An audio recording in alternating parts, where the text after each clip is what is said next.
Hello everyone, आज है 10 अक्टूबर और आज इस वीडियो में हम बात करने जा रहे हैं रिलायंस कैपिटल के बारे में। देखिए, अनिल अंबानी ग्रुप की कंपनी है। 8 रुपए से भी कम प्राइस पर शेयर पहुंच चुका है। एक वक्त था जब एक बहुत ही दमदार कंपनी ये हुआ करती थी। 2,900 रुपए, तकरीबन 3,000 रुपए के आसपास ये शेयर ट्रेड कर रहा था एक वक्त में। और आज हालत ये है कि 10 रुपए से भी कम प्राइस पर यह शेयर अभी पहुंच चुका है।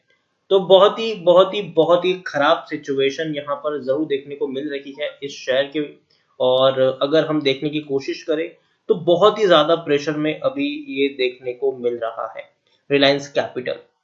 तो इस वीडियो में हम बातचीत करेंगे कि जब शेयर इतने सस्ते दाम पर अवेलेबल है, जब इसमें इतनी बड़ी गिरावट आ चुकी है, तो क्या यहाँ से खरीदारी करने का सही मौका है कि नहीं, उसके बारे में आज हम इस वीडियो में जरूर बातचीत करेंगे। लेकिन उससे पहले अगर आपने अभी तक चैनल को सब्सक्राइब नहीं किया है तो प्लीज अभी इसे सब्सक्राइब कर लीजिए, क्योंकि आगे भी बहुत सारे वीडियोस हैं जो आपको काफी ज्यादा हेल्प करेंगे। तो चलिए शुरू करते हैं। तो रिलायंस कैपिटल 8 रुपए से भी कम प्राइस पर अवेलेबल है और भयंकर गिरावट हमने यहाँ पर देखी है। पिछले एक महीने की बात करेंगे तो पिछले एक महीने में 11% की गिरावट है। शेयर भयंकर तरीके से टूटा है, लेकिन बाद में तब जब भी थोड़ी सी तेजी आई, इसका मतलब ये नहीं है कि हम खरीदारी करें। आप देखिए, उससे जितनी तेजी आई उससे कई ज्यादा बड़ी गिरावट भी हम यहाँ पर देख चुके हैं।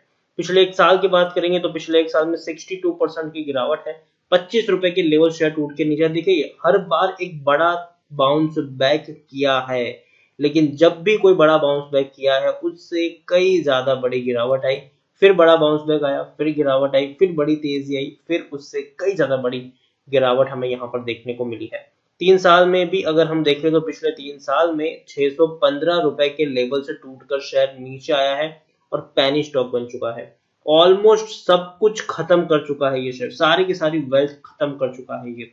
10 साल में भी अगर हम देखेंगे तो पिछले 10 साल में रिलायंस कैपिटल का जो शेयर है उसमें 99% की गिरावट है। 850 रुपए के लेवल शेयर टूट के नीचे आया है। 2017 के बाद की जो गिरावट है वो वाकई में डराने वाली और भयंकर गिरावट है।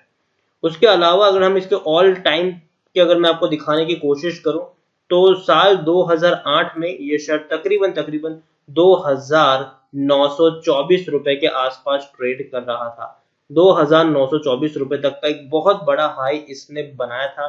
तकरीबन कह सकते हैं कि 3,000 रुपए के आसपास ये शेयर तब ट्रेड कर रहा था। और आज हालत ये है कि शेयर 10 रुपए से भी कम प्राइस पर अभी अवेलेबल है। तो भयंकर गिरावट है और उससे अभी भी उभरा नहीं है ये शेयर। कंटिन्यूअसली गिरावट आई है। जब भी कोई तेजी आई है तो वो ऑपरेटर का ही यहाँ पर पूरा का पूरा खेल होता था और कई ज्यादा बड़ी गिरावट फिर से देखने को मिली। माइक्रो कैप शेयर बन चुका है ये। 200 करोड़ से भी कम का इसका मार्केट कैप है। एनएससी में देखने जाएंगे तो 6 साढ़े 6 लाख के आसपास का वॉल्यूम ट्रेड है। शेयर होल्डिंग की बात करेंगे तो प्रमोटर एग्जिट कर चुके हैं, एफआईएस एग्जिट कर चुके हैं। अब देखिए, 32% की होल्डिंग प्रमोटर ने एक ही क्वार्टर में बेच दी है। 1.5% से भी कम की होल्डिंग अब अभी प्रमोटर के पास देखने को मिली है। 0.24% की होल्डिंग एफआईएस के पास है, जो पहले 5.16% हुआ करती थी। म्यूचुअल फंड ऑलमोस्ट यहाँ से एग्जिट हो चुके हैं। इंश्योरेंस कंपनी के पास 3.44% की होल्डिंग देखने को मिली है। यहाँ पर देखिए आप, Reliance infrastructure consulting engineering private limited है, जिनके पास 1% से भी कम की होल्डिंग है। 3.5% की प्रमोटर की होल्डिंग गिरवी है। 37 म्यूचुअल फंड और 12 एफआईएस का पैसा भी यहाँ पर जरूर लगा है। हाईएस्ट पब्लिक शेयर होल्डर की बात करेंगे तो एलआईसी है 3.36% की होल्डिंग के साथ। इंडिविजुअल इन्वेस्टर होल्डिंग 64% के आसपास देखने को मिल रही है। 2018 तक अच्छा खासा डिविडेंड भी पे करता था, तकरीबन 11% का डिविडेंड 2018 में इसने पे किया है। और काफी भयंकर यहाँ पर गिरावट है। टेक्निकल रेटिंग अभी भी अच्छी नहीं है। According to Moneycontrol user कोई भी खरीदने या बेचने की सलाह नहीं दे रहे हैं। सब लोग होल्ड करने की बात कर रहे हैं। सब लोग कह रहे हैं कि भैया खरीदारी की, अगर आप फंस चुके हो, खरीदारी नहीं, अगर आप फंस चुके हो यहाँ पर खरीदारी करके, तो आप यहाँ पर बने रह सकते हो, ऐसा तकरीबन बहुत सारे लोगों का कहना है। मार्च क्वार्टर में 2,500 करोड़ का नुकसान था। जून क्वार्टर के नतीजे अभी तक आए नहीं है और ना ही कोई डेट आई है कि भैया कब इनके नतीजे आएंगे।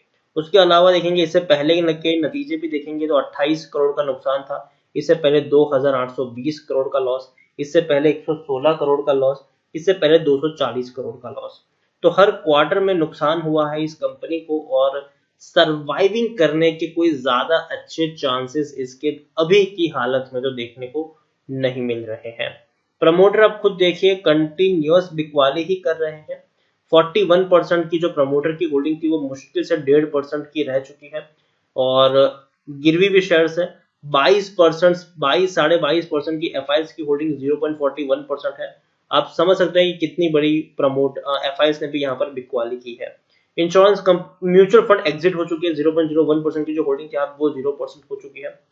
बस इंश्योरेंस कंपनी की 3.43% की होल्डिंग अभी देखने को यहाँ पर मिल रही है। ओवरऑल मैं सिर्फ इतना कहूंगा कि रिलायंस कैपिटल की मैं बात करूं तो देखिए सबसे पहले अनिल अंबानी ग्रुप की कंपनी है ये और जिस तरीके की अभी सिचुएशन बनी हुई है अनिल अंबानी ग्रुप की सभी कंपनियों में हालत बहुत ही ज्यादा खराब है और सिर्फ कंपनियों की नहीं खुद कंपनी के चेयरमैन की भी कोई अच्छी खासी हालत अभी के सिचुएशन में देखने को नहीं मिली है। तो एडीएजी ग्रुप की सभी कंपनियां अगर मैं बात करूं तो अभी एक हाई रिस्क पर है, यही मैं मानूंगा। पिछले काफी साल से पिछले 2 साल से तकरीबन पैसा इसमें बर्बाद हुआ है इन्वेस्टर्स का। तो खरीदारी करने की सलाह यहाँ पर बिल्कुल भी नहीं है। देखिए आपको ये शेयर बहुत ज्यादा ललचाएगा, इसमें कोई शक नहीं है। देखिए एक बड़ी तेजी हमेशा इसमें देखने को मिलेगी, लेकिन जितनी बड़ी तेजी आएगी उतनी बड़ी बाद में आपको गिरावट भी देखने को मिलेगी। फिर एक बड़ी तेजी आएगी, फिर एक बड़ी गिरावट आएगी, फिर एक बड़ी तेजी आएगी, फिर एक बड़ी गिरावट आएगी। जब भी तेजी आए ना इसका मतलब ये है कि ऑपरेटर अपना गेम खेल रहे हैं और ऐसे सिचुएशन में रिटेल निवेशकों को खरीदारी नहीं करनी चाहिए। बल्कि अगर आपने खरीदारी कर ली हो, आप खरीदारी करके फंस चुके हो, तो ये आपके लिए मौका होता है कि उस तेजी में अगर आप चाहें तो एग्जिट कर जाए, ना कि आप और ज्यादा क्वांटिटी खरीद। जनरली होता क्या है कि जब भी रिलायंस जो एडीएजी ग्रुप की कंपनियां हैं जब भी उसमें तेजी आती है ना तो एक बहुत बड़ी तेजी आती है और तकरीबन 10-12 दिन तक वो कंटिन्यू रहती है। तो लोगों को यहाँ पर लगता है कि अब इसमें पैसा बनेगा, लोग खरीदारी करना शुरू कर लेते हैं। स्टार्टिंग में तो 5% की अपॉर्चुनिटी लग जाती है तो किसी को खरीदने का मौका नहीं मिलता, लेकिन जब खरीदने का मौका मिलता है उसके बाद से लोअर सर्किट लगना शुरू हो जाओ यहाँ पर होता है और लोग एक पर्टिकुलर लेवल पर फंस जाते हैं, ऊपरी लेवल पर, फिर बाद में वो बेच भी नहीं पाते। तो यही कहूंगा कि जब तेजी आए तो ओवर एक्साइटेड होकर खरीदारी बिल्कुल भी मत करना। यहाँ पर गिरावट का दौर है और मुझे लगता है कि अभी भी गिरावट इसमें जारी रह सकती है।